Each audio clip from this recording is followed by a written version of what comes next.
প্রথম কথা হচ্ছে আমরা কনফেডারেশন অফ স্টেট গভর্নমেন্ট এমপ্লয়িজের পক্ষ থেকে মামলাটা এই কারণে করিনি যে ডিএ বাবদ কিছু টাকা আমরা পাবো।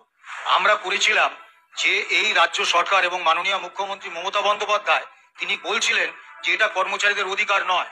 এই যে কর্মচারীদের অধিকারটাকে অস্বীকার করা, তাদেরকে অসম্মান করা, তাদের মর্যাদাটা কেড়ে নেওয়া, তার বিরুদ্ধে প্রতিবাদ হিসেবে আমরা অধিকারটা ছিনিয়ে আনতে চেয়েছিলাম।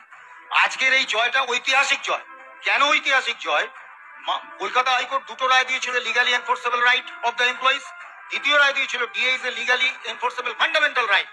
তারপরে সরকার সুপ্রিম কোর্টে এসেছিলেন, এসএলপি করেছিলেন ওই রায় বাতিলের দাবিতে।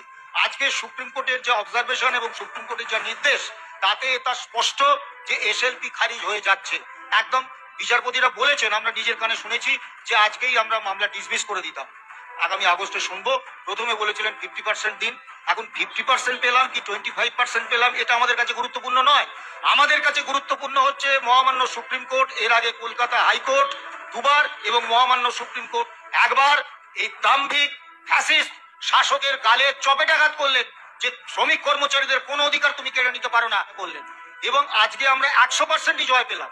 এই কারণে পেলাম যে সুপ্রিম কোর্ট কিন্তু অবজারভেশনে পরিষ্কার বলেছেন যে আমরা সমস্ত রায় দেখেছি এবং তাদের অর্ডার দেখেছি, সেগুলো ঠিক আছে এবং বলে অফ দ্য এরিয়া দিয়ে দিতে হবে। অর্থাৎ নীতিগতভাবে রাজ্য সরকারকে বাধ্য করলেন এই এআইসিপি মেনে দিয়ে দেওয়ার অধিকারটাকে স্বীকার করে নিতে। এটাই আমাদের বড় জয়।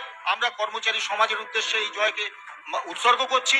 তবে একটা কথা আমরা কর্মচারীদের কাছে একটা আবেদন করব, আজকের দিনে কোনো আনন্দ উচ্ছ্বাস প্রকাশ করবেন না।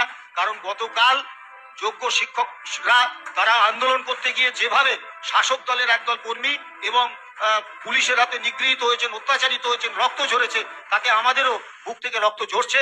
তাই আজকে উল্লাস প্রকাশ করবেন না, কিন্তু এ জয় কর্মচারী আন্দোলনের ইতিহাসে একটা ঐতিহাসিক জয় হিসেবে লিখিত থাকবে। এবং শুধু পশ্চিমবাংলার রাজ্য কর্মচারী, শিক্ষক, শিক্ষাকর্মী, রাজ্য সরকারি কর্মচারী, বোর্ড, কর্পোরেশন, পঞ্চায়েতের কর্মচারীদের নয়, সারা ভারতবর্ষে এই রায়টা একটা নজির হিসেবে থাকবে।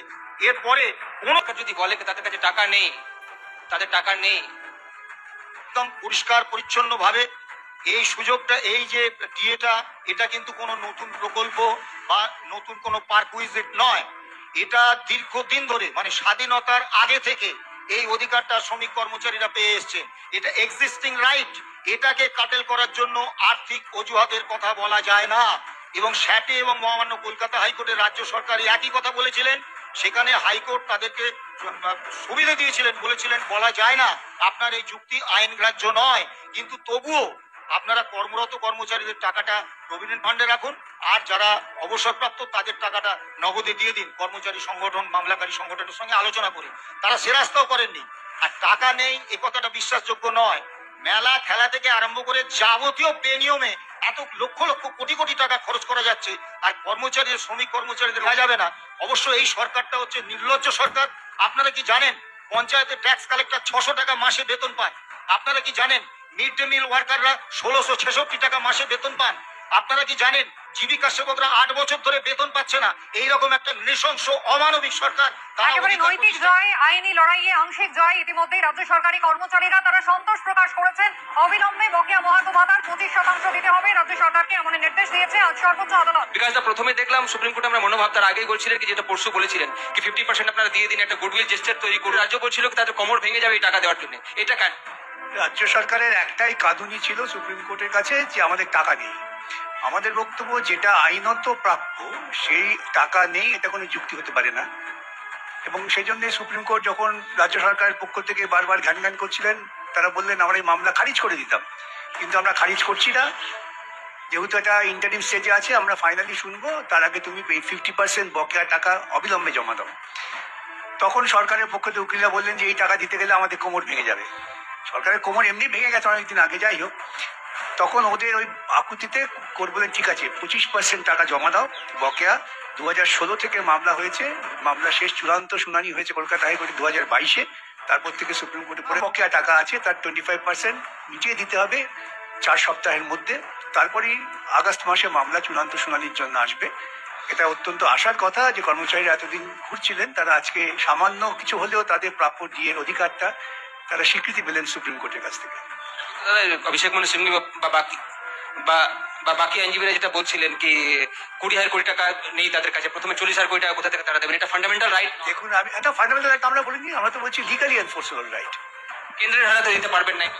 দরকার নেই তো, ট্রাইব্যুনাল বলেছে যে অল ইন্ডিয়া যে কস্ট অফ প্রাইস যারা ঠিক করেন সেই all India cost of price index অনুযায়ী দিতে হবে। আমরা কখনোই বলছি না তোমাকে সেন্ট্রাল গভর্নমেন্টে হারে দিতে হবে, এগুলো ওরা কোর্টকে বিভ্রান্ত করার চেষ্টা করছিলেন। তো কোর্ট যেটা বললেন যে আমি সমস্ত রায় পড়েছি, আমি তোমাদের যুক্তিও শুনেছি, এই মামলায় কিছু নেই এই ধরনের।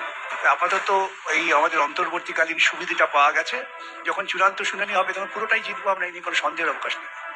কত অ্যামাউন্ট দিতে হবে দাদা, এরিয়ার কত জুট? সে অঙ্ক কষাটা আমার পক্ষে সম্ভব না, এমপ্লয়িটা বলতে পারে অঙ্ক কষে কত কত কোটি টাকা দিতে হবে। টাকা নেই বললে হবে নাকি? তিনি মন্দিরের পেছনে টাকা খরচা করবেন যেগুলো সরকারের কাজ নয়, তিনি পুজোয় টাকা দেবেন যেগুলো সরকারের কাজ নয়, সুপ্রিম কোর্ট চাকরি বাতিল করে দিয়েছে, বাতিল চাকরিদের তিনি ভাতা দেবেন যা সরকারের কাজ নয়। সমস্ত বেআইনি কাজ করবার জন্য এই সরকারের টাকা আছে, কিন্তু কর্মচারীদের ন্যায্য যে দাবি সেই দাবির জন্য টাকা নেই। এটাকে 25% কি 4 সপ্তাহের মধ্যে? কলকাতা হাইকোর্টে যা নির্দেশ ছিল সেই নির্দেশনাই দিতে হবে, সুপ্রিম কোর্ট বলেছেন in terms of the order of the Calcutta high court 4 weeks order